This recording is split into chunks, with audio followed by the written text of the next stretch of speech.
They're the people behind the scenes who make sure everything would run smoothly. Thank you to student leadership of Johns Creek for sponsoring the event and Publix and Target for providing refreshments. Thanks to all the student volunteers helping with the voter registration drive, greeting, handling lights and sound, and filming. A special thanks to Commissioner Riley and Ms. Collins from the Secretary of State's office. It's an honor to have them here. And one final thanks to Ms. Sanders for guiding us through this long and arduous process, and Ms. LaFave, the former president of JCCA, for helping us formulate the questions. Her expertise was invaluable in giving us information on the inner workings of city policy. Can I just have a big round of applause for all of these amazing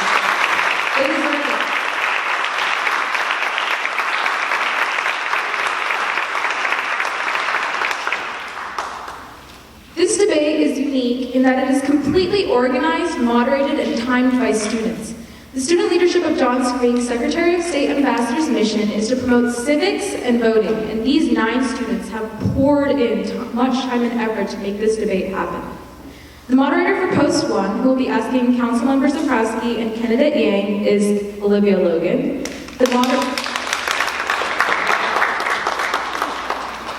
The moderator for Post 3, who will be asking candidate Bradbury, candidate Horton, and candidate Venko, is Kriti Kothari.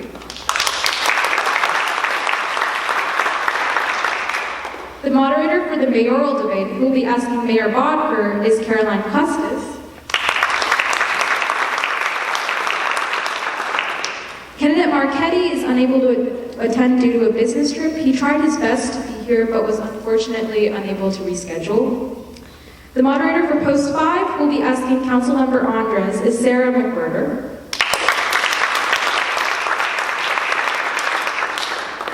Candidate Jackson is also unable to attend due to a family emergency, but expressed his utmost desire to be here as well.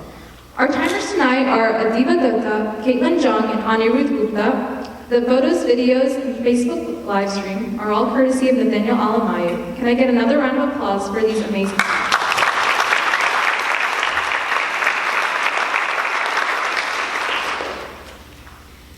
The debate will begin with opening statements from all of the candidates. They will each have 2 minutes to explain why they chose to run and why we should vote for them.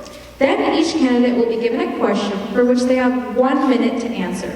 Their opponent will also have 1 minute to respond to their answer. The original candidate will then have 30 seconds to rebut. The mayor and candidate Andres will have 2 minutes to respond to their questions due to the absence of their opponents. The candidates running for Post 3 will be able to choose their opponent prior to the question being asked.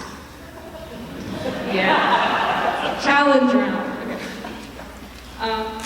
The candidates will not be allowed their phones, outside papers, or notes. We have provided them with a notepad and pen. We request that the candidates keep their answers short and concise in order to keep the debate moving along. Each candidate will receive 3 questions. At the end of the debate, all of the candidates will have 2 minutes for closing statements. We now request that the audience silence their cell phones in order to ensure a focused environment for the candidates. I wish everyone good luck. May the debating begin.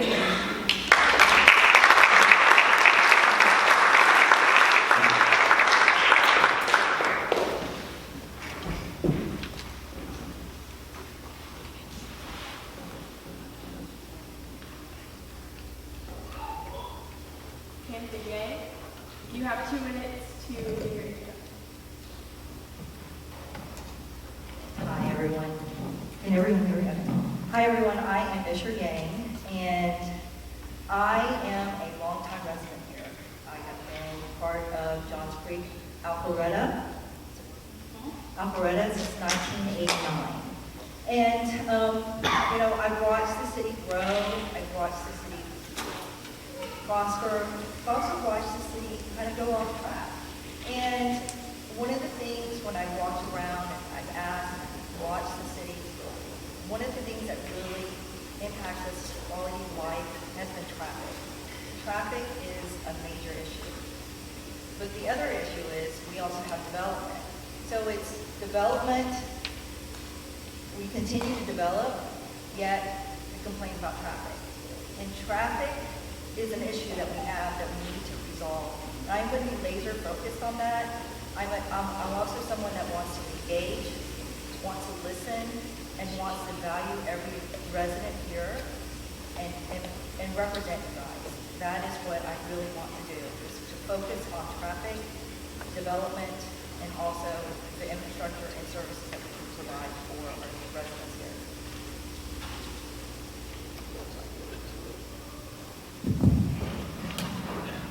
How long do I get? Okay. Before I start, I proposed in our pre-meeting that I thought we could make some pay-per-view if we could have our mayor and Councilman Mahandas debate each other. We can get some of that in some meetings, but I thought that would be a great idea. Just I respect them, and I think it would be a great debate, actually. My name is Lenny Zaprowski. I'm your current city councilman in Post 1. And I'm running again because I care about the city.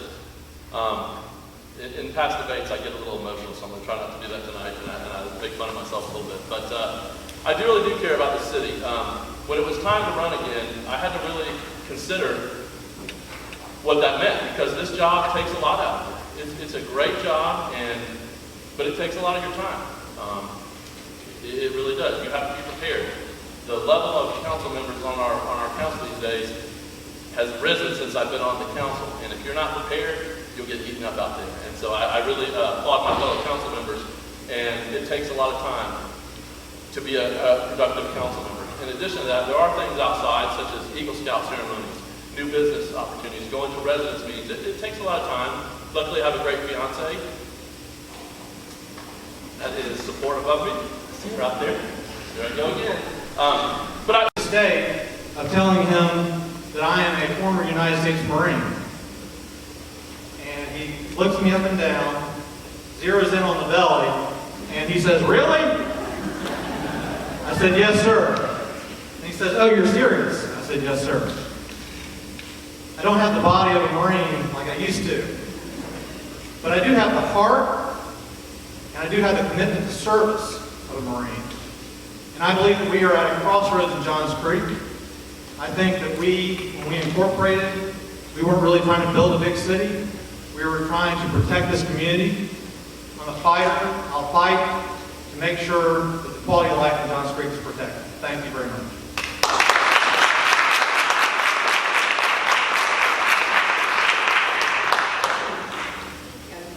Standing up. I'm Vic Ford.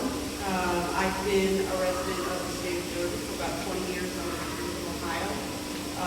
I've been a resident of Johns Creek for 8 years. Just built my house there in the Shade Crag area a couple of years ago. And since doing that, I've gotten more involved in coming to city council meetings and watching where we're going as a city.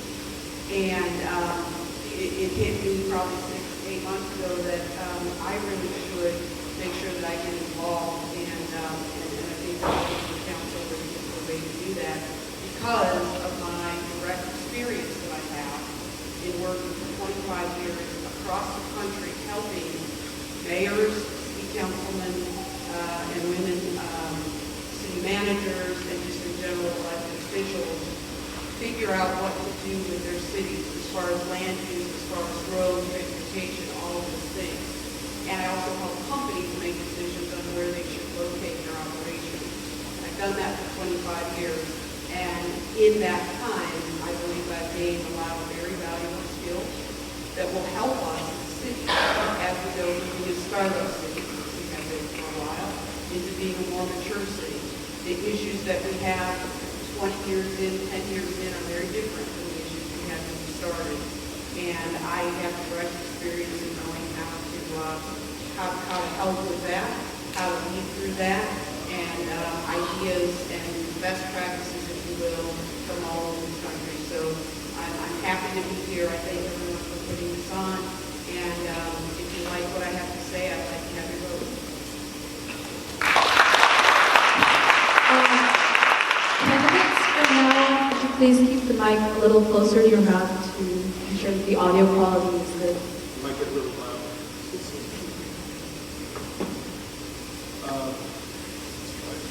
Is that good? Okay, thank you. My name is Mark Benko. I'm running for Post 3, City of Johns Creek City Council. Why did I decide to run? My experience, but most importantly, broken processes, especially on the communication side. What you're going to be hearing from me is very much tiered plans and details on how we can solve some of these problems that you hear about. You hear about transportation, you hear about billboards, you hear about all the hot topics. And I'm going to challenge my opponents and other candidates to discuss how things are going to get done. The reason why I'm running is because I keep hearing things in generalities. As a citizen advisory committee member working on the 20-year comp plan, you get down into the dirt, you get down into the details. The committee's working very hard to determine what I refer to as the Bible or the guidelines for the next 20 years, how we develop it. We've got to get details. So I'm asking all of you, before you vote, ask how. John talks about preserve Johns Creek. I don't hear him talking about how. There's great taglines.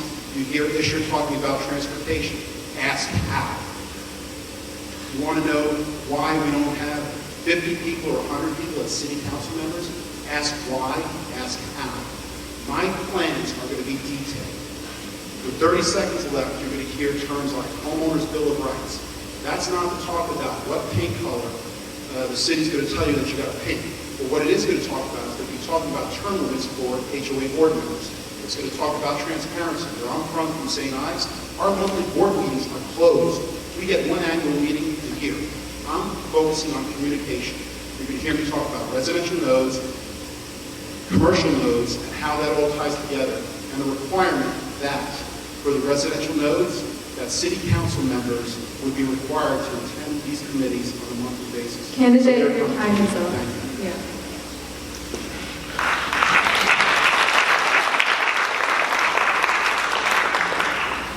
Good evening. Let me say. Okay. Not working.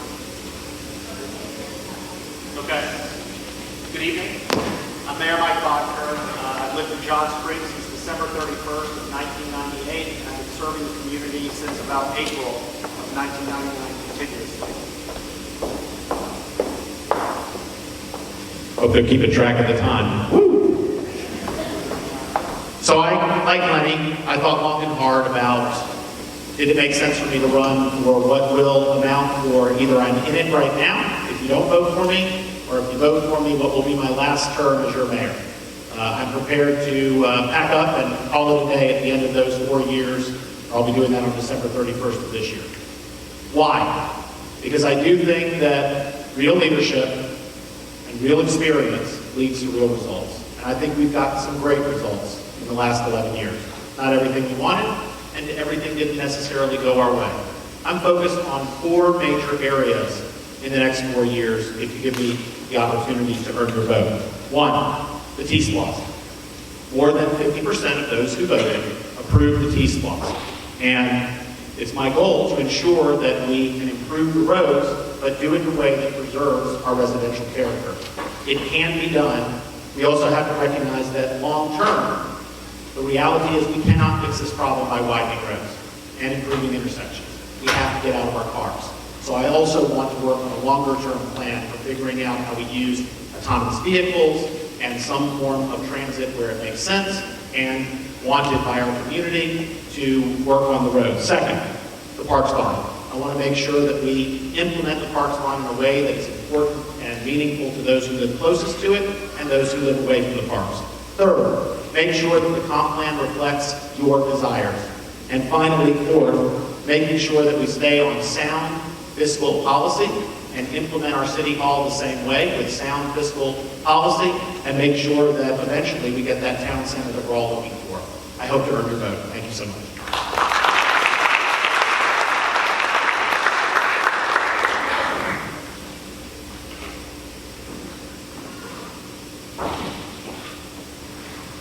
Good evening. I'm Stephanie Andres, and I'm running for re-election for City Council Post 5.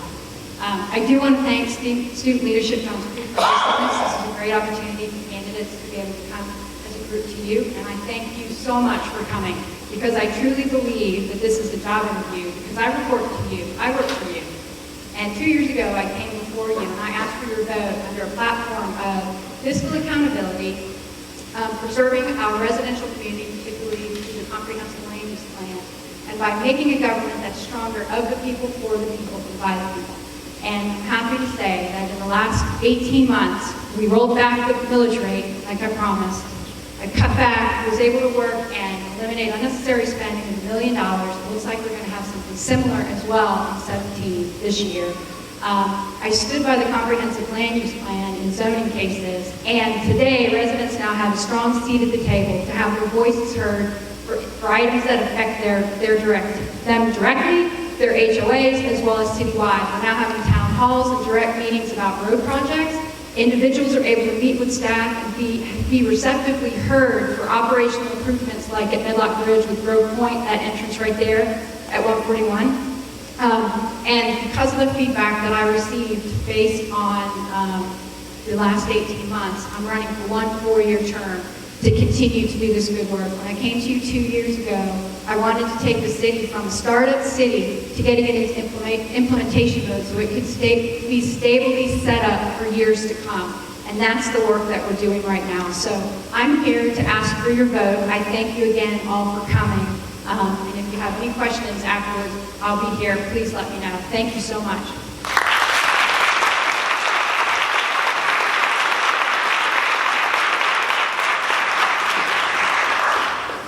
Okay, thank you. And now we will get started with post 1.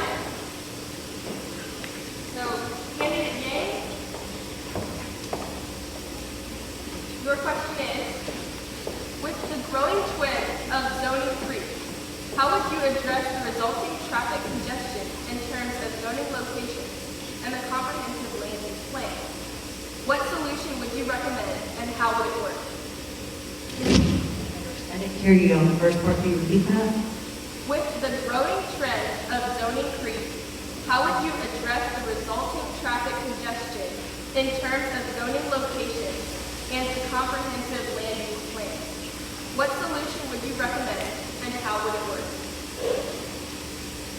I would recommend that we actually keep our zoning instead of changing it for developers or whoever comes in to ask for rezoning.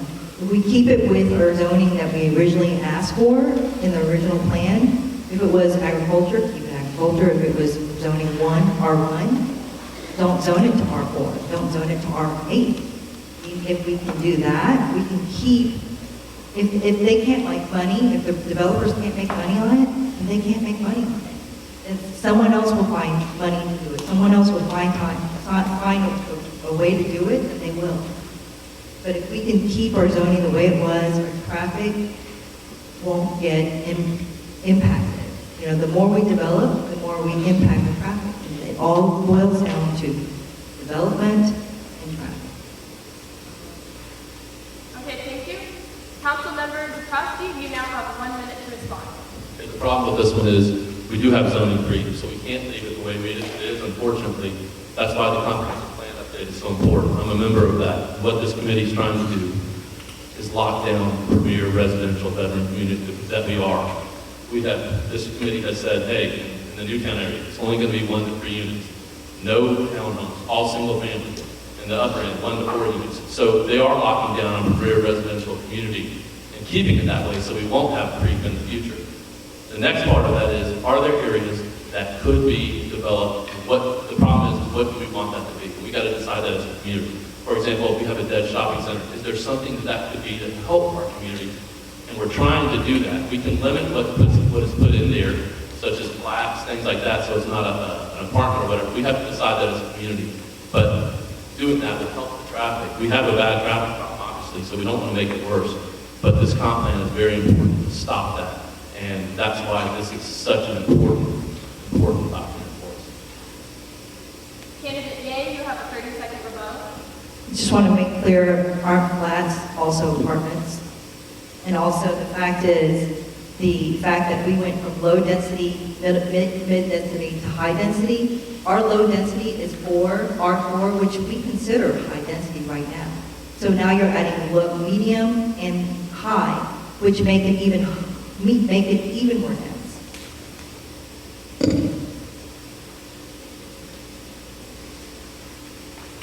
Thank you. And Councilmember Zukoski, if elected, would you work to tilt the tax base toward business Why and how would you do that? I don't have the ability to do that individually. That has to be done. What I would like to do is get our tax base for our commercial businesses. So when a business opens up in Johns Creek, they should pay the same amount or less taxes than our community next to them being an operator or something. Repeat that one more time. What was the last part of it? It says, if elected. Oh, I got it. I got it. I can't do that. Should we switch maybe from the 81% residential to 19% commercial? Could that help offset some of the taxes? Yes, it could. Maybe two or three points might help change that a little bit. Maybe that could be positive. I can't do that personally, but if we could find ways to do that, that might help offset things. We want to remain, we want to have a great public safety department. We want to live and stay the premier community that we are, and it costs money to do that. So I would like to see it turn maybe a degree or two, or 1 or 3 points, but I don't know if we can do that, and that's going to be done by developers coming in if they have the opportunity to do that. I'm asking them to do that, but we can't do that as a council. Candidate Yang, you have 1 minute to respond. Could you repeat the question, please? Yes. If elected, would you work to tilt the tax base toward business and away from residential? Why and how would you do that? Right now, we're actually taxing our business base, double taxing them pretty much. We're taxing on their gross income. We're also asking them to come in and they also have to apply for, I know that basically our tax base is mostly residential, but we also have our business, and I am actually an individual business owner. So we do that. I am taxed on my gross, and I'm also taxed as a resident. So I would like to see that we eliminate the double taxing that we have, especially for the ones that are single business owners. So if I understood that, so you're saying that you would do in a business, you shouldn't pay property taxes, because I think that I wasn't sure. Anyway, going back to what I was, can you hear me? Going back to what I was saying. To turn the dial a little bit could help offset the tax base for property owners. That's going to be done by businesses coming in. But in order for businesses coming in, say a restaurant, they need to have business, meaning they need to have lunchtime business, nighttime business, and weekend business. And so some of our restaurants struggle because they don't have a lot of the lunchtime crowd. So it would be nice if we had, and that's why the comp plan is so important, if we can find some areas that might turn the dial, that works if we're in a community and that works for our community. Thank you, and now we're going to move on to post 3. Candidate Bradbury, who would you like to challenge for this question? My friend to the left, Vicki Horton. All right. Your question is, with the recent natural disaster events, how will Johns Creek prepare their citizens for another possible natural disaster? These are really good questions. You're going to have a bright future in broadcasting, I'm sure.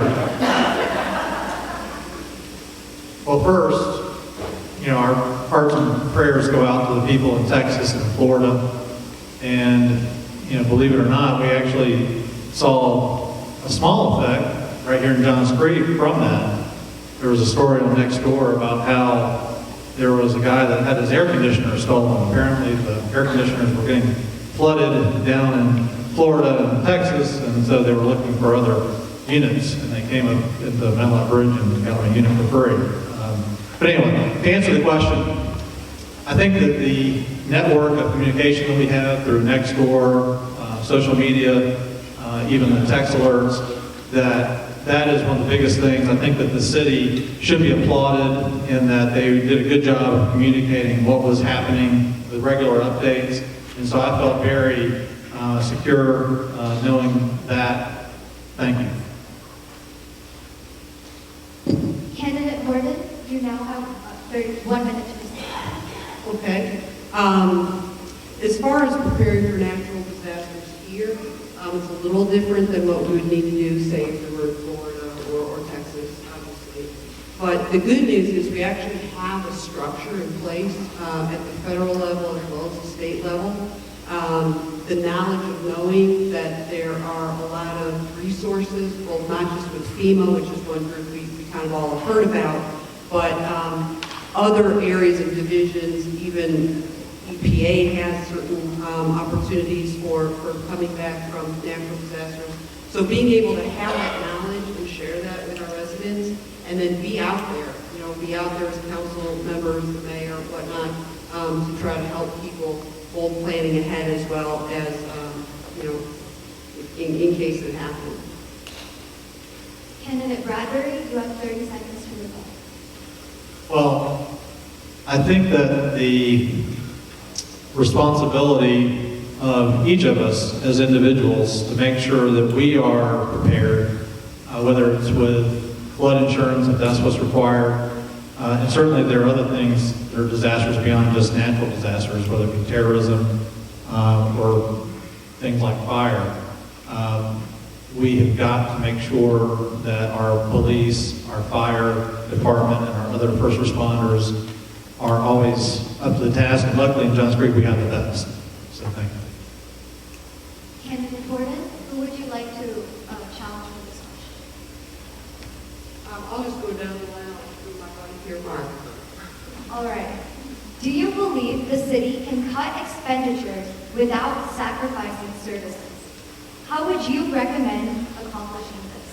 You have 1 minute.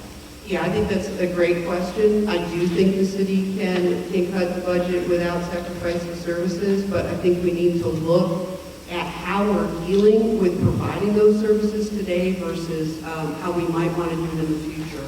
So right now, we have a lot of outsourced opportunities, and that's very typical of a startup city. When we're just getting started, we don't have the knowledge that we would have 10 years down the road. So we've had to have a lot of outsourced and contract assistance. And I am a huge advocate of moving that contract assistance from being an outsourced operation into part of the city. In doing that, there will be opportunities to look at how to trim waste, and how to maybe reallocate funding to both support the programs we have now and maybe put new ones into place, and actually we're going to do that for less than what we're currently doing on a budget. Candidate Benko, you have 1 minute. Specifically on cutting expenditures, I agree with Vicki. I can tell she's got a financial background and she's seen the budget, and that's absolutely, being a young city, I fully agree with her. I'm not dodging the question, but when you are a young city, I do see a lot of outsourcing. I've seen it with CH2 on the transportation side. A lot of the transportation issues, we've seen a lot of questions come up regarding traffic management control on the traffic lights, and those are all decisions that are being done by consultants. As part of the CAC committee, the first 5 months when the consultants came in, they were trying to sell us on mixed use. That was a waste of money because we didn't get the input from what the homeowners wanted to the council, the consultants. That's something that was a waste. So I agree. I can tell that Vicki's got a financial background. I've done budgets up to 190 million, and she's right. We need to start doing Candidate something. Benko, your turn. Candidate Gordon, you have 30 seconds. I agree with Mark.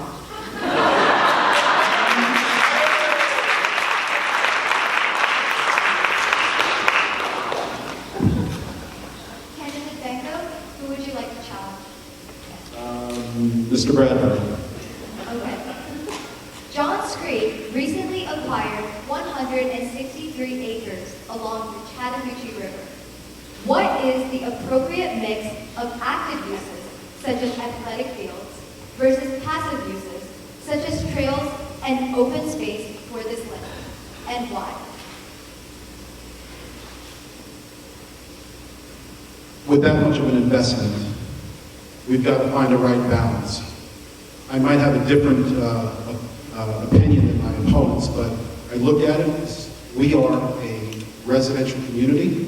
The first thing that comes to mind, and I have an extensive background on the soccer side with youth sports, but the first thing that has to happen is those fields are at shake rag. You've got to work with the homeowners through my residential node proposal, that the people of Shake Rag aren't going to get the light pollution.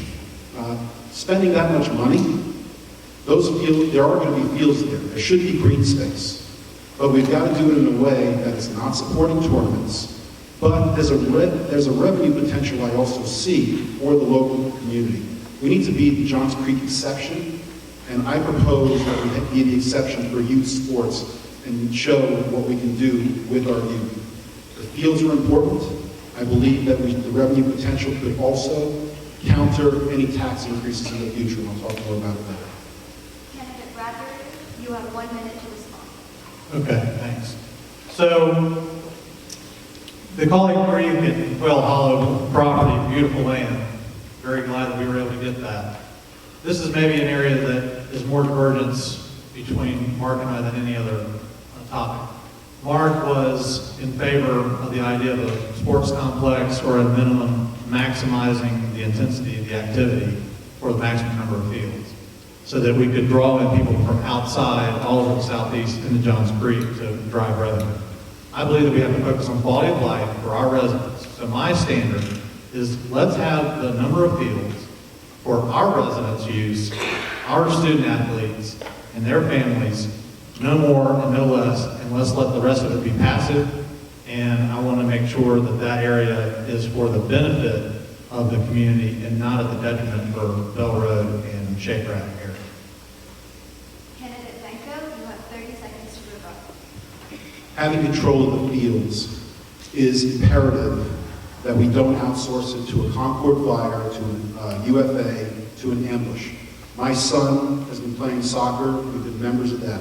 But what ends up happening is, we get lead coaching staff, we get fields that are lighted past 10 o'clock, which affects the homeowners. We got to have control of these fields and not outsource, like we talked about before. This way it doesn't affect the residents. And 5, 6 fields is all I'm talking about. I'm against the tournaments officially.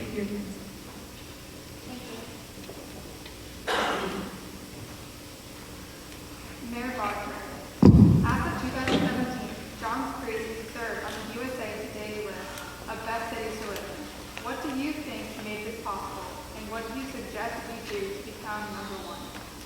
I'd love to take credit for why we are the third best, but the reality is we're sitting in the reason why we're such a great city. Great schools bring great people make a great city. But that said, it does take real leadership, real experience to get real results. That's what I bring to the table. It's what I brought to the table when I joined us, and it's what I've tried to build upon each year that I've been in office. I believe that we have a lot more to do, but we have to do it carefully, and we have to recognize that to stay the best city in Georgia, we have to balance the very delicate needs of our citizens versus the services that they need. And so I'm going to work very hard on the 4 things that I stated in my opening statement, but to do that in a way that preserves our residential character. Thank you. Councilmember Andres, question is, what is your stance on the implementation of peace laws and the project funding? Did you vote for peace laws? Do you agree with the increase in sales tax to fund the referendum? I didn't hear the last part. Can you repeat it one more time? I didn't hear the last part.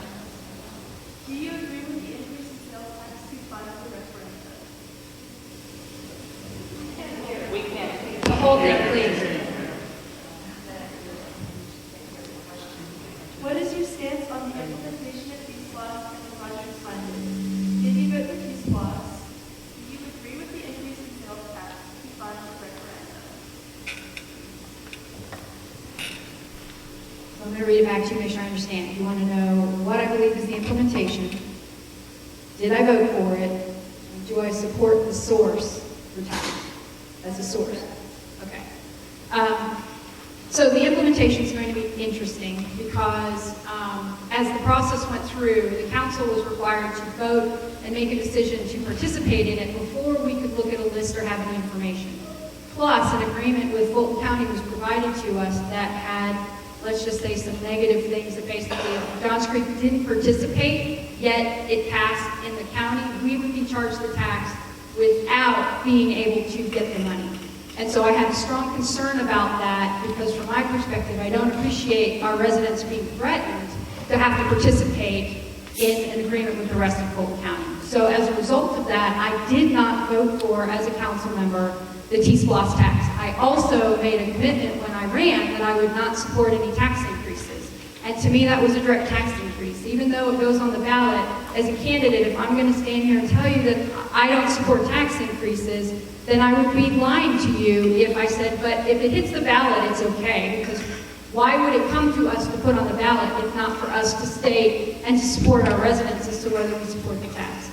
So, with that said, the projects now that are out there, I personally think that from the amount of reserves that we've generated because of the excess taxes, we could have handled the projects with our regular funding. But we do have that funding now. And many different people were made many different promises about what that funding would be like. So now as we're working through implementing them, we need to be very cautious and I want to engage the residents to be part of the discussion to talk about what projects are coming, how are they going to impact your area, and make sure that when we implement a project as well, we're implementing it right the first time. We're making sure that we've defined what it is we're going to do, create the benchmarks for it, and also identify consequences you could be aware of. So the only unintended consequences are ones you could not have thoughtfully thought about. So from my perspective, now that T-Splosh is in place, we just need to be methodical and handle this as a community together. Thank you. One, candidate Yang. The current local political climate is heated. What will you do to keep things positive? It's communication, where as long as we keep communicating with our residents and have them voice their opinions, voice their just concerns, and voice what they would like to see. As long as we continue to communicate with everyone, we will see positive results. You know, if we continue to berate or belittle others for having different opinions, then it won't work. But if we continue to engage and value everyone, then it can work. Councilmember Kukowski, you have 1 minute to respond. Will you repeat that, please? The current local political climate is heated. What will you do to keep things positive? Great questions. I try to stay positive anyway. All I can do is be a conduit for you guys. I try to listen to you. I'll continue to do that. It's the hardest thing is getting you guys engaged. If I put a 400-foot tower, I would never put that up there, but if a 400-foot tower comes up, you guys will come out in numbers. And in a way, that's great. We get a lot of flack, but try to listen to you. Get along with my fellow council members is the best thing I can do, which I try to do all the time, because we have to work together. We're a team, and I want to continue that. So it is heated. It is definitely a hot time out there, and there's a lot of people that feel frustrated, but we're trying to engage you. We're trying to listen to you. We're not always going to agree, but I can assure you I'll continue to do the best I can for all the people involved, and that's what I try to do every day.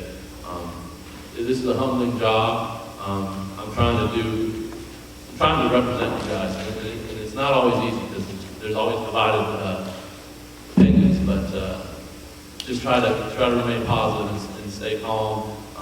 We'll get through this together. Councilmember Sikorsky, yeah. That's all. Candidate Yang, you have 30 seconds to rebut. You know what, as long as we're communicating, engaging, valuing, and listening, really listening to our residents, that's the most important thing. I appreciate it. Thank you. Councilmember Zakrowski, here's your question. In Fulton County, at least 82 deaths in the past few years have been attributed to heroin abuse, and talk of a drug triangle has permeated the Johns Creek community. What do you propose as a solution to deal with drug abuse and illegal activities? It's a great question. It's a really important question for this time. Actually, that triangle, one of my patients is one of the persons that broke that story. And she was a former Chattahoochee graduate, and when she started looking at the numbers in Johns Creek, she saw a lot of people from Chattahoochee that she graduated with were on that list. So it is it's a real bad problem in Johns Creek. I think they're handling that on the state level. I hope Fulton County, I see Commissioner Housing is out there, Liz, and I know they're doing a good job. Changing the laws on that from the state level will help that. I'm trying to help an individual who just lost their son to heroin, trying to put a law in that if you're a dealer and you deal drugs to someone and they die, you get charged with murder. So I'm trying to help get that person with our state legislature so they can get that through, which I think will happen. From a local level, I'm proposing in this budget to add an officer in our budget in order to put on a task force in North Fulton. We have to have a seat at the table. We have to be involved. And so I would like to add that to our budget this year. Councilman. Sorry. Candidate Yang, you have 1 minute to respond. I absolutely agree that we do need to have more education on it. We need to have a task force. We need to have officers that can respond and are educated also. I mean, they are right now, but it's sometimes what we don't see, we don't know. And it needs to be brought out, it needs to be talked about. Sometimes it's embarrassing. I think people don't want to admit that their son or their daughter is a heroin addict. And it's okay. We need to have a conversation. We need to educate, and we need to just go ahead and say, don't be embarrassed. Don't hide. There are facilities out there. We need to have local services available for them. Councilmember Zukoski, 30 seconds to rebut. Again, there are laws, there are laws put in place. We've equipped our officers with before, I think Fulton County actually equipped all the police officers with Narcan to stop the overdose. But we were doing that in Johns Creek before that happened. Our police department is top notch, and we've got to equip them. They're on the front lines of this every day. We've got to equip them to handle it. And I agree, we have to have more resources in our schools, starting with you guys, kids, to educate you about it. You hit the stop sign here? I'm going to keep talking. There you go. Thank you. Candidate Bradbury, who would you like to challenge for this motion? Marvin. Okay. What is your stance on property millage tax rates? Property millage tax rates. And I'm going to stand up because no offense, but I'm trying to stay away from your arm and make sure I don't hit your arm. So, now one thing that has been said, and I'm going to sound like I'm singling you out, on your website you say that the majority, we predominantly get our taxes from our residential property taxes, and that's not true. We actually get predominantly from other sources other than residential property taxes. I would like to see us never again have a backdoor tax increase on the residents. You have two factors that go into you getting your residential property tax bill: the millage rate and the tax digest. Just because they can say that they did not raise the millage rate, you can still get a tax increase. I would like to see the millage rate automatically adjust downward if necessary to make the increase in the tax digest revenue neutral. My vote will always be for the rollback.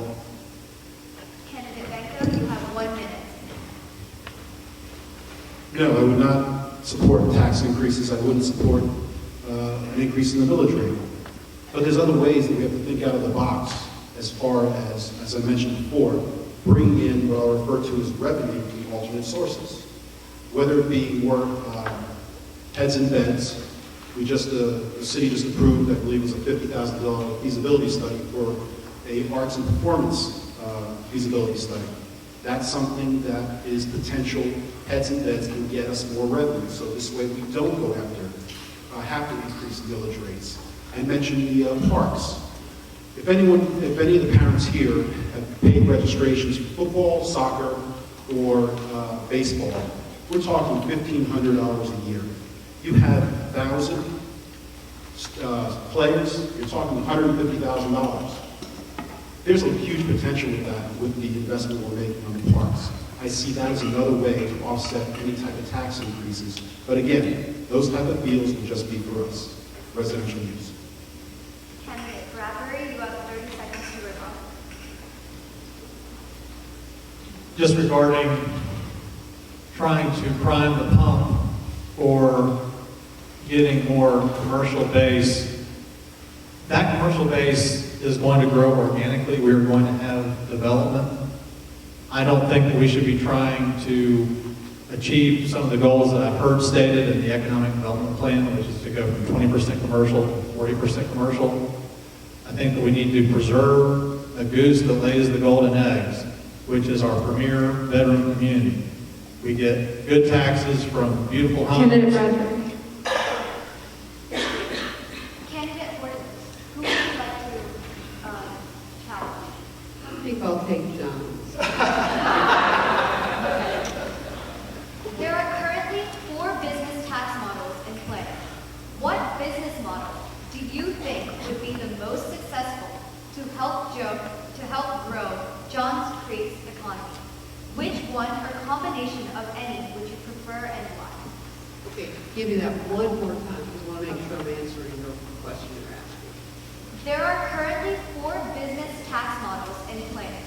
What business tax model do you think would be most successful to help grow Johns Creek's economy? Which one or combination of any would you prefer and why?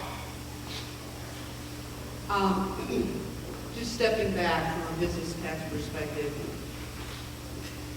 there are a variety of business taxes that we see, not just in Johns Creek, but across the country, and there's a lot, as Mr. had mentioned earlier, you see a lot of double taxation that can occur. I've been in places where one company is paying 80% of all the revenue for the entire community, and there's many more companies there. So I think fair and equal from a business tax perspective is critical, and that's across the board. That's whether it's Alcon, one of our largest private sector employer, versus restaurants and smaller businesses. I do think that from a small business perspective, we need to protect those companies and help them grow. So I think they should have a different business tax structure than we might have on an Alcon mature company, because the future really is in the small business. And there's more details I can share, but I'm going to get the stop sign, so all done. Candidate Bradbury, you have 1 minute to respond. So, one, I would like to see us promote equal opportunity for businesses across the board. I want to see taxes not be as much as that business can stand, but as little as we need to get the revenue that the government has to have to operate. That's one thing. I want a positive business environment for all the players. The other thing is we have a large number of people in Johns Creek with their own business that operate out of the home. And currently those people are double taxed. They're taxed once for their home, for their residential property tax. And then they also have to pay a business license fee tax. And they're not getting any additional services from the city for having that out there. They're not putting any additional pressure on the infrastructure. So I would like to see us either flatline, streamline, put a cap of maybe $100 on home-based businesses, or do away with that altogether. Thank you. Candidate Horton, you have 30 seconds to respond. Business taxes should be fair and equal, but fair and equal are all relative to the size of the business. And so for me, we need to look at that on a case-by-case basis for different size businesses, types of businesses, home-based businesses, and the like. Thank you. Candidate Banker, who would you like to challenge? Mr. Bradbury. All right. A 4th fire station is needed near the Kimball Bridge or Jones Bridge intersection to serve the northwest corner of the city. It may cost $3.5 to $4 million to build the station and purchase the truck and the equipment. Additional fire personnel for the station will cost $1.8 million per year. What do you think would be the best way to pay for this important public safety service? Well, first, I just want to comment that is very safe. It's very important, and that ties back into natural disasters before, so we can respond quickly. As far as how we pay for it, new infrastructure, you look at your existing resources that are aged, and you bring in new resources. So there's first the opportunity, and this goes for basics, you buy new furniture at home, what do you do with the older fire trucks? We recycle, we sell them, we try to sell to smaller communities, so that's the first starting point. From there, again, there is a lot of places that we can look at, whether it's going to be beds and heads, I'm going to say it again, whether it's registrations for sports complexes, there's a variety of different things. But the one thing that we don't want to do is we want to try to not go after increasing taxes and just increasing the tax base. I'm from Long Island. I've seen property taxes go up to $20,000, $25,000 a year, and that has just destroyed that area. That's something I'm totally against for the city of Johns Creek. Thank you. Candidate Bradbury, you have 1 minute to respond. So I agree with Mark that we want to, is this working? You guys hear me? So I definitely want to see us keep taxes low. I do not want to see a tax increase. However, when it comes to spending, we can find things that are ancillary spending to make sure that we have funding for what is job one, which is public safety. The people in the Shark Fin, the people in Shake Rag, the people up along McGinnis-Berry Road, they are seeing times of response that are too long. It's unacceptable. In my area, I think it would be closer to 6 minutes in an emergency. Up there, it's 10, 11, or 12 minutes. And it's not for lack of trying on the part of our public safety officials. It's just the geographic logistics reality. So I have to look at the details. We have to see the numbers. But my inclination is that we have to figure out how to make that work. Candidate Benko, you have 30 seconds for your rebuttal. So again, on my opening comment that I said to all you, asked how. Not about, like John's talking about, the response times. We all want shorter response times, but the question was about how we're going to pay for it. We've got to look at alternative methods. We've got to stay focused on looking at different areas of revenue for the city. We've got to look at the budget, how we can shift things around. That's how we pay for things. It's looking at the budget. I'll tell you one thing, if the consultants weren't, we don't use consultants that much, that would be another source of Time is up, Kennedy. fire house. Thank you.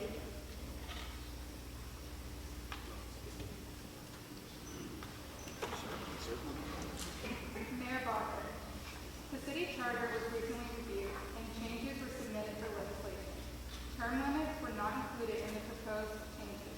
Do you support term limits? How many terms do you feel would be appropriate and why? First of all, I want to say that I've noticed the quality of the work that you all have done, and I want to encourage you when you get back from college, you need to all run for council, including you, young lady. I don't support term limits for part-time elected officials. However, if term limits were in place, then I believe 3 terms, if assuming they're 4-year terms, is appropriate. Why?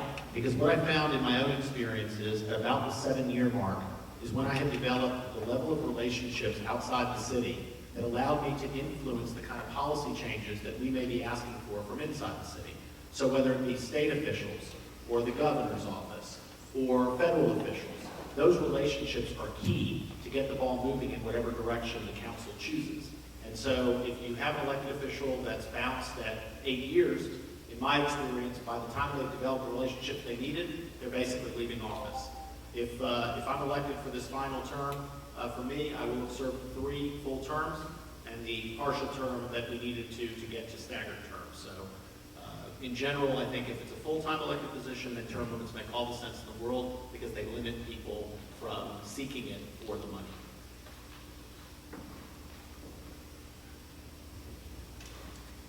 Councilmember Andres, your question is, what do you think is the biggest issue facing Johns Creek and why?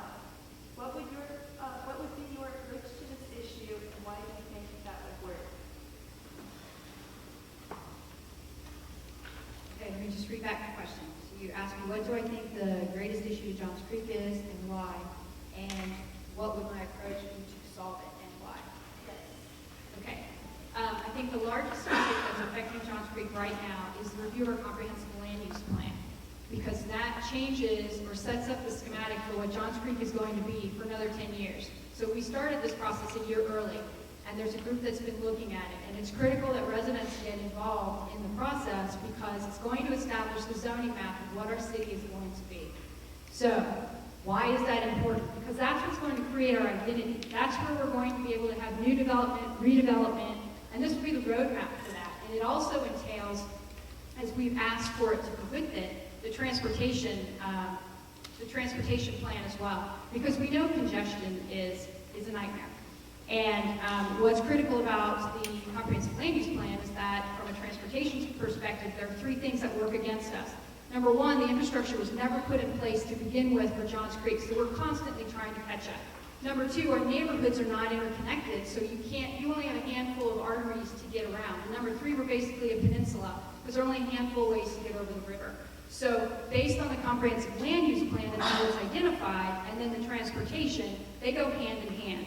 The approach to correct all of this is, number one, to have this group that's looking from a citizen perspective, the land use plan, and truly looking at the map as a city. And it's going to require your input to look at it, to understand your area as well as the city, because it's our city. And at the same time, from a transportation perspective, there are three things. Number one, there's a transportation task force that's looking for unique ways to be able to affect transportation, working with the schools, working with businesses to get folks out of their cars, as well as Councilman Chris Coughlin's been working with Waze and Google to be able to get carpooling through those, and is working with the municipalities. Number two, putting in smart operational improvements. And then number three, going back to looking at the larger issues of transportation, truly identifying the issue, setting the benchmarks, and then working towards accomplishing those goals. Thank you.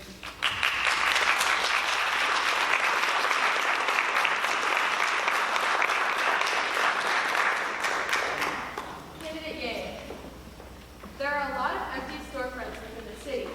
How would you address the issue of empty storefronts? Why do you feel that this is a viable solution? We do have a lot of empty storefronts, and right now, we need to grow business and try to encourage business to come in. But at the same time, taxes could be anything. It could be things that we can work as a resident. A lot of times some of it's not been cleaned. I think that's the problem. Like some of it's just kind of like they're thrown in, and then we have a business. And these businesses, for a while, were actually not very good businesses. Massage parlors. We need to bring in good businesses that are going to stay and that people would want to go to. Eateries, shopping centers, boutiques that people want to go to. Councilmember Zakowski, you have 1 minute. Great question. Updating the comprehensive plan that I am on and I'm in the weeds on every day. It's so important because it's going to set the tone. How do we get better store? How do we fill up our storefronts? We create an environment for these stores and these business owners to come in and want to do business in Johns Creek. That's how we do it. We can't tell what business is. All we can do is create the environment. That's why the comp plan is so important, and that's why we as a city have to create the environment. We have to be able to give them business and maybe attract people to come in our city. Everyone talks about no development. You've got to attract these people, and the comp plan is our way to set this up. What is our vision for this to be? If you live next to a dead shopping center, it's probably not helping your property values, but you have the opportunity to decide what could go in there and revitalize that area, which will help us all. And that's why it's so critical to get this comp plan right, and that's what we're working to do, and we'll continue to do, and that's why I want to stay elected so I can get this thing through. With the help of my fellow councilmen. Candidate Yang, you have 30 seconds. I agree that we do have to work on the comp plan. The comp plan right now includes adding additional density in additional areas. We need to work on the current areas that have businesses that are empty, these empty storefronts. Work on those. Don't work on also additional businesses or additional high-density multi-use areas, and also, so you can't do both because you're already. Councilmember Zakowski, the Strategic Economic Development Plan approved by the City Council targets 6 industries that Johns Creek wants to recruit: high technology, information technology, software publishing, financial services, medical and healthcare, and professional services. What specific policies would you adopt that would encourage members of these industries to put their businesses in Johns Creek, and why? That's a great question. You guys really are doing a good job. So those are 6 areas. I don't think the city can get in the business of picking winners and losers. We can't tell what businesses, but there are some people doing some great work out there. We can be supportive of that. There's someone in our community, I don't know if Anand's out there, but he's created a I Heart Johns Creek plan. There he is. And he's trying to develop an opportunity for healthcare to come into our IT, healthcare, et cetera. We have a great hospital, and it is doing really well. And I think there's opportunity for that growth. So we just set that up, and we can do some things on the council, but I don't think we should be in the business of picking winners and losers. Just trying to create the environment for them to come and want to do business here is what we can do. I'm going to keep talking until you put that stop sign up. But really and truly, we've got to work with the industries. I think we should partner with schools like Georgia Tech, bring them up here and get involved to bring those kids up here that are smart and businesses. Councilmembers across Okay, go ahead. Candidate Yang, you have 1 minute. Can you repeat the question? The Strategic Economic Development Plan approved by the City Council targets 6 industries that Johns Creek wants to recruit: high technology, information technology, software publishing, financial services, medical and healthcare, and professional services. What specific policies would you adopt that would encourage members of these industries to put their businesses in Johns Creek, and why? I actually agree with Lenny that we cannot necessarily make the policies for it.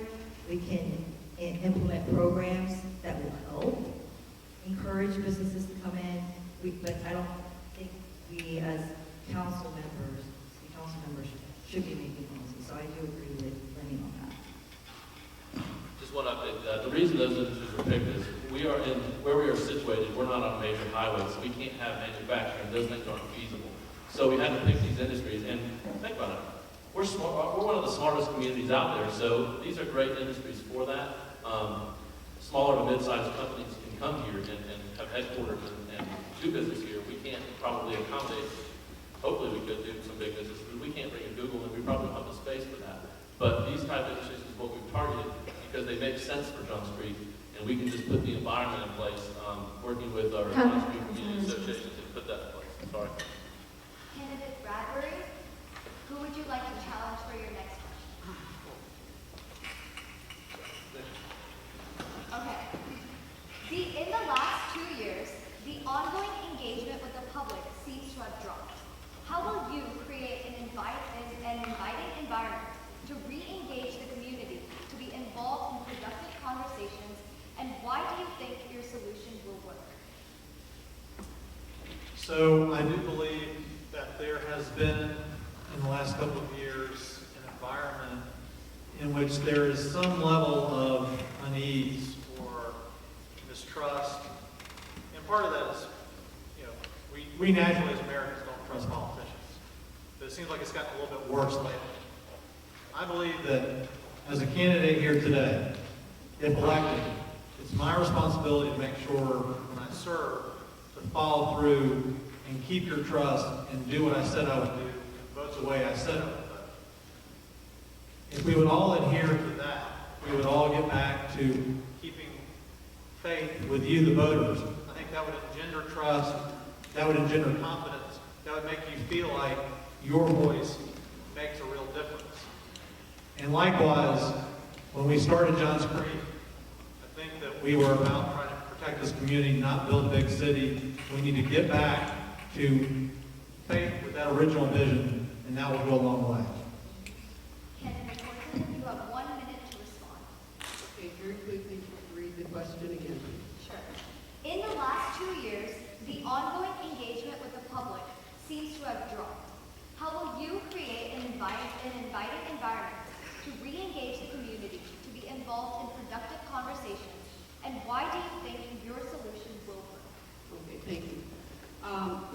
So I've had the opportunity over the last 25 years to work with a lot of communities, and we have what's called an at-large council. That's how we do it. That's a very viable option of structuring councils. It tends to work a little bit better the smaller the communities.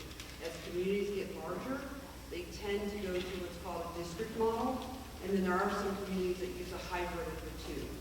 For me, I've seen this work really well across the country going to a district model. The idea there would be that instead of representatives picking a seat they want to run for and just running against anybody, that within the community there would be districts neighborhoods, whatever you want to call that, that would then have a representative representing them. The reason it's important is as you get bigger, the differences in these issues that you're going to find in a Shake Rack versus the Rivermont area are a little different. We have common issues like traffic, but with the code process, having worked with contractors and servers in that. If something changes form, fit, or function, then that's where the permits start coming up. If you're converting over from electric to gas and you're getting new installs on gas, that's something that goes there. But when you're replacing, the same form, fit, and function, when it becomes a water heater, when it becomes, the same size window that you're not making structural changes, is current state codes work. So permissive codes are going beyond necessity and puts them in the burden on the homeowners. Possible. Candidate Horton, you have 1 minute, 30 seconds. I'm not going to waste our time on that. I hear what Mark said. I understand where he's coming from. He has an experience with that I don't. So Candidate Benko, who would you like to challenge? Mr. Bradford. Okay. What is your opinion on the comprehensive land use plan? What changes would you propose to the update this fall? The comp plan is something that can last for 20 years, revisited every 10 years. But as far as the changes, what's broken about the comp plan is the communication process and the feedback, the lack of feedback from the residents. That's the biggest thing, and this is the biggest change, and you'll hear from all of us. This is the biggest, most important issue that stands there right now. So communication. How do we get more communication? Out of 80,000 residents, we only got 300 surveys initially. My proposal is residential nodes. Those residential nodes would be 11 residential nodes that are basically community. Myself living in St. Ives, I don't think I should be making a decision for what's happening in Newtown or Shake Rack. I should be affecting what's in your backyard. That's what the residential node concept is meant to take care of. It's made up of homeowners, various subdivisions in that residential node, and I would put a requirement that city council members will be required, this is the important part, will be required to be on that committee on a monthly basis. Thank you. Candidate Bradbury, you have 1 minute. So I would just say a few things. Things I like that I'm hearing out of or what I'm reading about in the current draft that I like is that they're getting rid of transitional zones. I do believe that variances have allowed us to have creep. I think that's going back to the question that we had earlier. And I think we want to stop having variances for so many different zoning cases that erode our ability to stop future developments. I would personally like to see us not advance any relaxation in zoning beyond what it is in the current comprehensive land use plan, because I want to make sure that in all future cases, we're able to have the residents involved and the council involved, because when there is a rezoning request, that requires the council and therefore you to have a say. And that's what I want to make sure that we see. So I would also just say, Candidate Benko, you have 30 seconds for your rebuttal. The issue comes down to communication and volume. That's the biggest thing. Creep happens because, sure, there's variances, but there's no one to oppose the variances. You get, 5 people that are actually making a public comment and a public hearing to council what's actually being proposed on the variance. And we've seen this over and over again. We've got to work on the communication so homeowners are aware of what's going on before they break ground, before they see the sign go up saying that there's a zoning case. Mayor Bogner, how do you coordinate with other local jurisdictions of government, and what do you do to foster those relationships? Wow. I gotta tell you, the toughest thing tonight for me has been not answering all the other questions. You all, again, have done a great job. I got involved very early on under the premise that you govern from the inside out but you learn and you work from the outside in. So as such, I joined the Georgia Municipal Association, as do most cities in Georgia. I've actually become their 83rd president. I'm now the immediate past president of that organization. I'm the only mayor in North Fulton to ever serve in that capacity. An honor to have been voted by my peers. I also serve in leadership at a national level at the U.S. Conference of Mayors, where the largest cities get together and explore ideas and share horror stories and successes. And I bring those ideas back to our city. As a result of that, I've developed very strong relationships with elected officials at a federal level, at a state level, at a local level, at a regional level. And that allows me to bring them to bear when we need them. Whether it be Commissioner Hausman, Commissioner Wiley, Governor Deal, I've been able to enjoy the opportunity to bring them to our issues and use them to help solve our problems.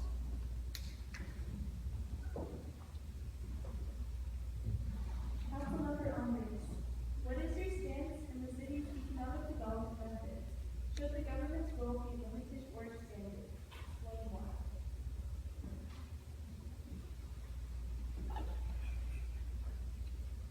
So I'm going to bring back the question. You said, what do I believe the city's role in economic development should be? And should it be limited or expanded? And why? That is correct. Okay. So I'm a strong believer in the free market, and I believe that most businesses should come here because they have a product that they think that they can sell in the city that exists here today. So I don't necessarily believe that the government should be picking winners and losers and driving what businesses should and shouldn't come here. Some of the limitations that Johns Creek experiences is the fact that we have congestion. We're not near a highway. We're not near an airport. We have no other mode of transportation to get people, if it were a large corporation, in and out of the city to get here. About 8 months ago, I did a significant study on the business taxes in Johns Creek, and what I found was, number one, that the majority of the businesses that exist here today are actually the businesses that support our community, which makes sense, right? We've got grocery stores, we've got different types of stores that you can go into, salons, all that kind of stuff. That's what's supporting us. The other piece that we're also doing, as I drove into the numbers, is that we're significantly taxing the smaller businesses and not realizing the taxation from the businesses that have greater than 500 employees.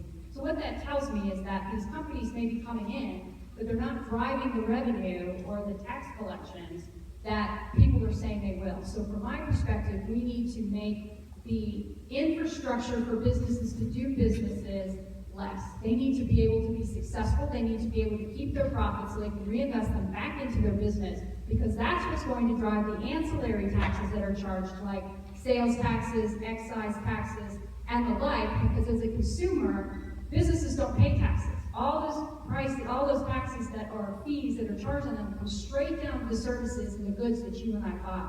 So at the end of the day, we need to make sure that our environment for business is conducive and easy to do business, so that will generate income for them to reinvest in the business, reinvest in the city, and then without government intervention. Government needs to get out of the way. Thank you.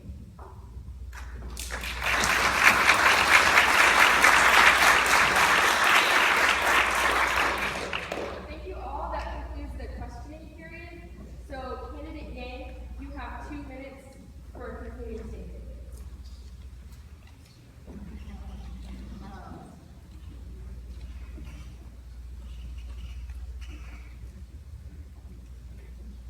I just wanted to say that I am going to be a leader who does not get emotional about issues. I am going to be a leader who is focused on providing solutions to our problems. We need leaders who are composed and calm. And we also need leaders who are not belittling and intimidating residents who don't always agree with them. We need leaders, we need solutions, and I really want to talk about resident-based solutions and not consultant-based solutions. But those are things that I really want to work on, is just to provide solutions for us as a leader, but it would be seeking solutions from our residents. Candidate Zakrowski, 2 minutes for a concluding statement. I'm going to stand up for this one if you'll allow me. Listen, I'm a 37-year resident of this community. I grew up here. I raised a daughter here. I moved my business into this community. I care about this community. Before that, I was active. I have coached feeder teams. I've done YMCA. I've coached. I'm very active in my church. This community means a lot to me and always will. I've lived in all parts of the city. I've lived in the north. I've lived in the south, mostly in the south. I've been a leader in this community. I agree. I don't know if you're talking about me, but I don't belittle anybody. I'm very humble when you guys elected me. I stay that way, and I still work. I still have a passion to do this for 4 more years. I don't think I can do 3 term limits, Mayor. 3 years. I don't know how you do it. But I do care. You know, there's some things I want to see done. I want to see us get our park plan developed. I want to update this comp plan. I want to ensure that our schools remain the best. Our housing product is about 30 years old, and if our schools start going down, it's going to affect us a lot. So I want to do everything we can to. I have a lot of say in the school system, but I want to keep these schools the best because that, I agree with the mayor said, brings in great things. Great people make great communities. I 100% agree with that. I'll continue to do that. I've been a leader in this community. I've been listening to you. I've been working hard for you. If you give me a chance, I'll take 4 more years, no more, I promise you. And I hope to groom future leaders to help get them more involved in our community so they will run for office because I think we will have turnover on the council and we're a young council. So I'm asking for your vote for 1 more term. I'll continue to work hard, I'll continue to listen, and I'll continue to be a conduit for the people. And no, I do love this community. I do wear my emotions on my sleeve. Sorry, I'm passionate. I really care, and it comes out sometimes. I don't back away from that. I take pride in it.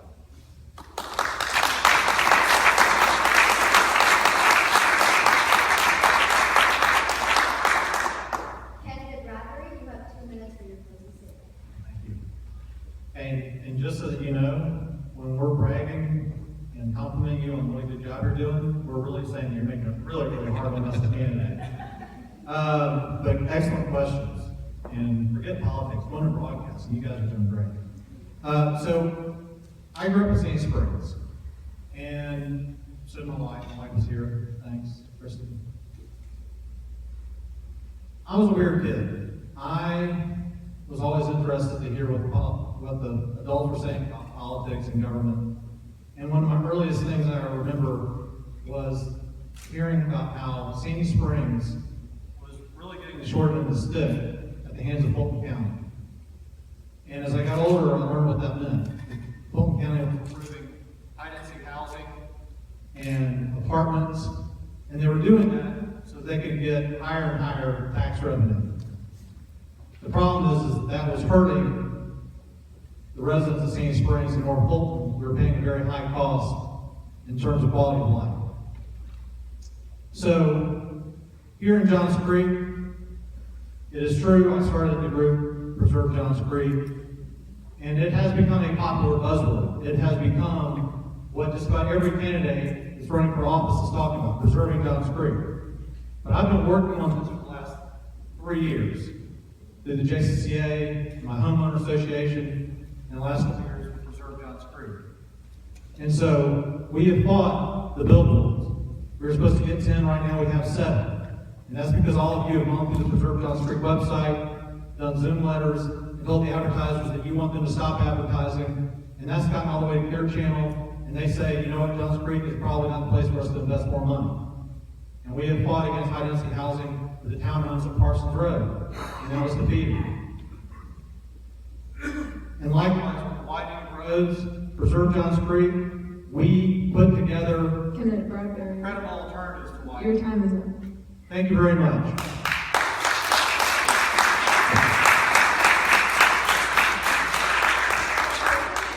have 2 minutes for your closing statement. Thank you. We're at a tipping point in our community, and not just here, but all over the country. It's a time of transition. It's a time of change. As I stated earlier, we were a startup city for a while. Now we can't be a startup anymore. We've got to go into the maturity phase. And that means a lot of change and a lot to do things differently. And it's important to have leadership that, as the mayor has said several times, has the experience in doing it. My opponents are very likable men. I like them. We have a lot of similarities in our thoughts. The difference is I've actually done all of what we need to do, and I've done it for 25 years all over the country in cities just like ours, and believe it, there are cities just like ours, and cities not like ours. And I've seen what works, I've seen what doesn't. I'd like to help chart our course into the future so that folks like you, if you want to, can live here in the future and not be shut out by whatever we do today. Because what we do today is going to affect what happens tomorrow.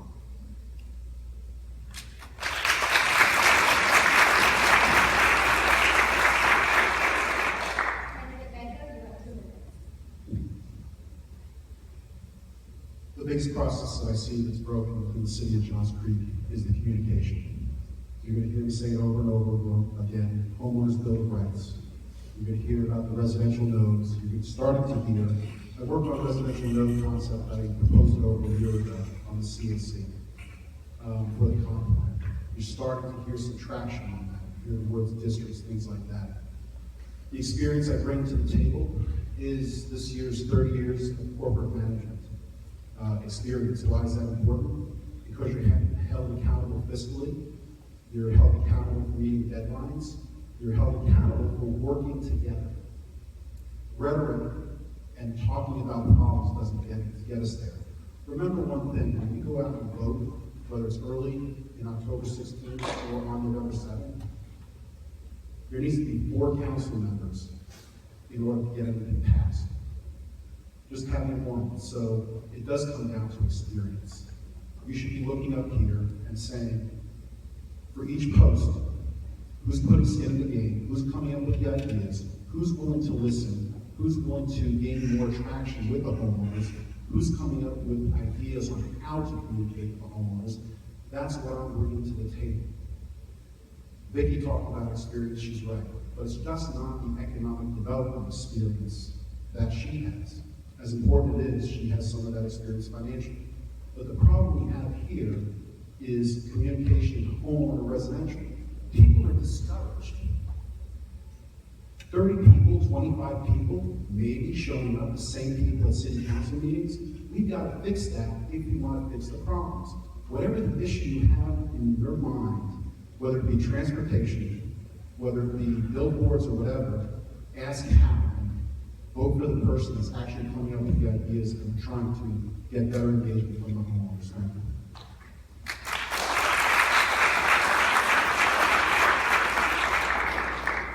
Mayor Botker, you have 2 minutes for your closing statement. This has actually been the hardest part of the whole evening, is staying within the time here, especially for a politician. I want to say thank you. Thank you to the students. You did a phenomenal job. I was so looking forward to this debate, to see what you would do, and you absolutely outdid any of my expectations. It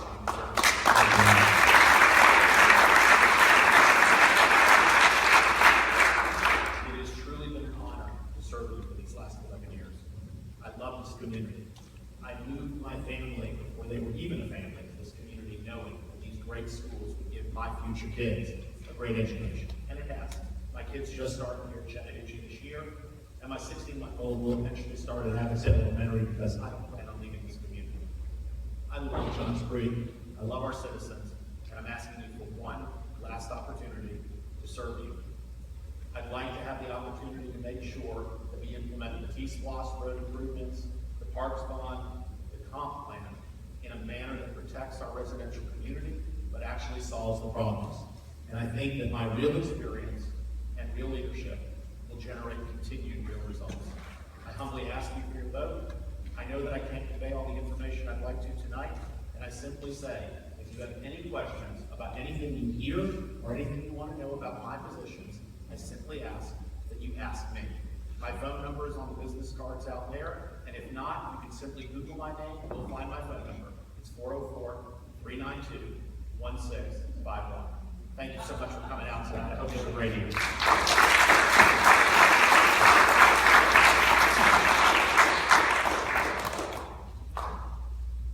Councilmember Umbricht, you have 2 minutes to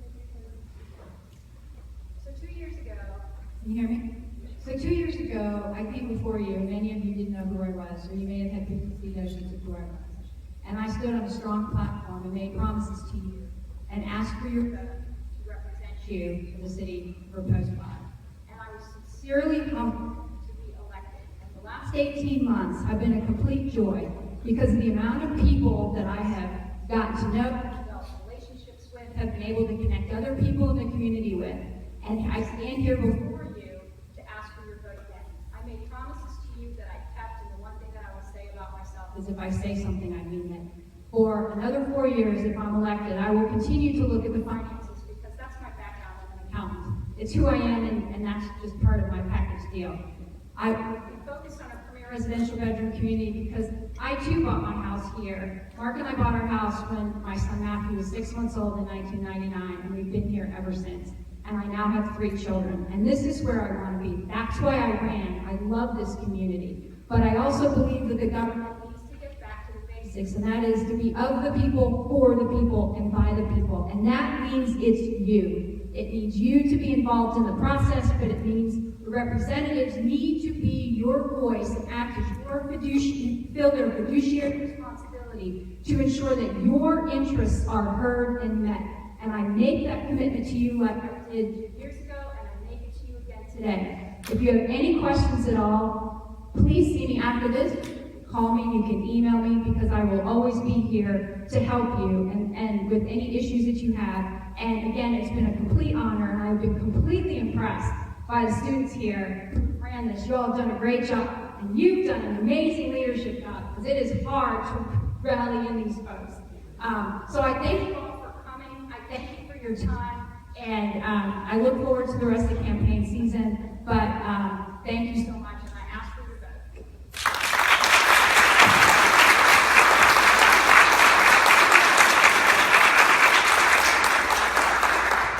And that concludes the debate. So thank you all for coming, and we request that the candidates and the ambassadors stay on the stage for pictures.